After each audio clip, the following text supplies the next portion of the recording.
Assalamualaikum warahmatullahi wabarakatuh dan salam sejahtera kepada doktor dan rakan-rakan yang dihormati sekalian. Nama saya Siti Hafizah binti Muhammad Zulhairuddin, bernombor matrik T2022-11011622. Saya merupakan pelajar Ijazah Sarjana Muda Pendidikan Reka Cipta pada semester 3. Kod khusus KPP 3014, Pengajaran dan Perkembangan Pelajar, Dr. Muhammad Muslim bin Mat Zali. Pada hari ini, saya akan membentangkan tentang tugasan individu iaitu ulasan ilmiah. Ulasan ilmiah yang dipilih oleh saya adalah jurnal. Tajuk jurnal ini adalah perbaikan tingkah laku bermasalah kanak-kanak sekolah rendah melalui terapi kognitif tingkah laku. Penulis bagi jurnal ini adalah Johari Talib, Muharram Mehmet, Maznah Ibrahim dan juga Zulkifli Muhammad. Bilangan muka surat jurnal ini adalah 1 hingga 11. Nama jurnal ini adalah Sourceheads Asia Physiology Journal. Volume jilid dalam jurnal ini adalah 5. Jurnal ini telah diterbitkan pada tahun 2017. Objektif kajian. Yang pertama adalah untuk mengenal pasti tahap peningkatan konsep kendiri, tingkah laku dalam bilik darjah dan pencapaian murid yang lebih merangsangkan yang dipahamikan oleh pelajar bermasalah setelah dijalankan program.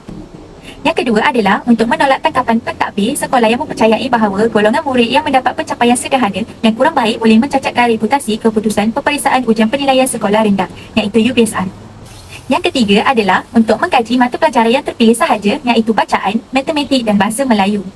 Bagi metodologi kajian pula, yang pertama adalah reka bentuk kajian, iaitu kajian tinjauan yang berbentuk kuantitatif deskriptif untuk melihat tahap masalah peminggiran yang dilakukan oleh pentadbir sekolah rendah terhadap murid-murid yang mempunyai pencapaian sederhana dan rendah.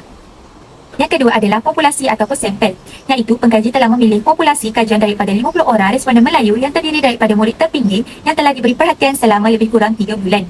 Selain itu, sekolah rendah yang dijadikan sampel dalam kajian ini menjalankan sistem pengaliran dengan ketat dan pada masa yang sama memberi perhatian khas kepada murid-murid yang berpotensi untuk mendapat pencapaian cemerlang dalam peperiksaan ujian penilaian sekolah rendah, iaitu UPSR.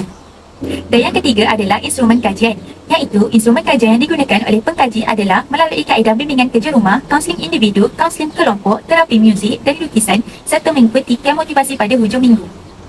Bagi dapatan kajian diperolehi daripada kajian ini adalah yang pertama, peningkatan keterampilan sosial dan emosional. Terapi kognitif tingkah laku berpotensi meningkatkan keterampilan sosial dan emosional anak-anak. Selain itu, anak-anak dapat belajar mengelola emosi, berkomunikasi dengan efektif dan berinteraksi secara positif dengan teman sekelas dan juga orang dewasa.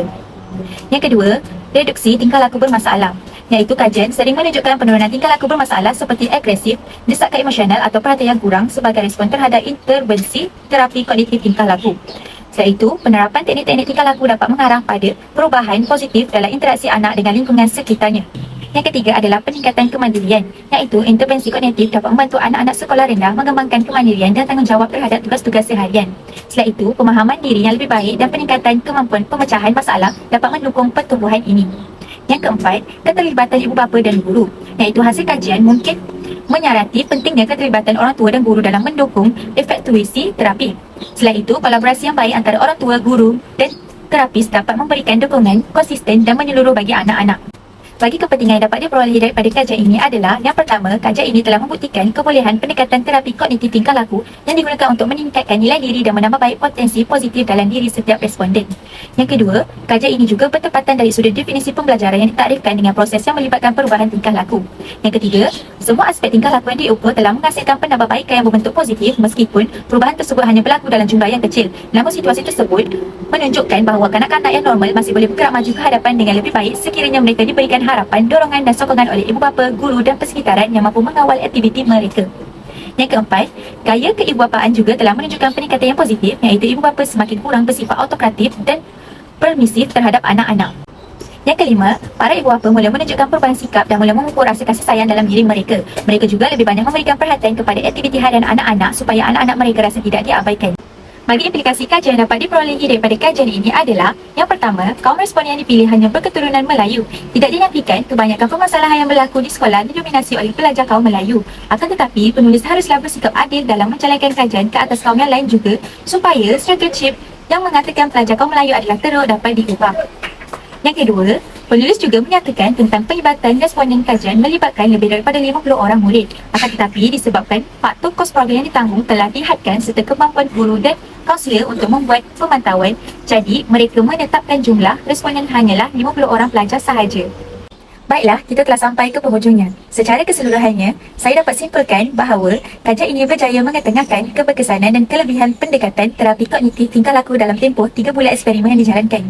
Pelajar ini juga membuktikan bahawa kanak-kanak yang mempunyai latar belakang pencapaian akademik yang rendah dan terpinggir oleh sistem persekolahan serta mempunyai pelbagai masalah akademik dan tingkah laku masih boleh menjalani program penambahbaikan sekiranya diberi perhatian. Selain itu, golongan murid yang mempunyai pencapaian rendah sebegini juga kebiasaannya turut mempunyai pelbagai masalah pembelajaran dan tingkah laku. Hal ini demikian kerana kebanyakan kanak-kanak yang bermasalah ini datang daripada keluarga berpendapatan rendah dan ibu bapa mereka adalah kurang mampu untuk memberikan sokongan tambahan bagi membaiki pencapaian pelajaran anak-anak. Dengan ini, kanak-kanak ini tidak sepatutnya didiskriminasikan oleh sistem persekolahan. Sebaliknya, mereka lah yang patut menerima peruntukan kewangan yang lebih besar kerana jumlah murid sederhana dalam mahad ini juga lebih besar jumlahnya berbanding jumlah murid cemerlang dan terbilang. Oleh itu, terutamanya sekolah rendah yang menjadi tempat pertama kanak-kanak menuntut ilmu, pengetahuan perlulah dijadikan sebagai media yang selesa supaya mereka tidak merasa diri mereka dibezakan dalam apa bentuk sekalipun. Baiklah, itu sahaja daripada saya. Sekian, terima kasih.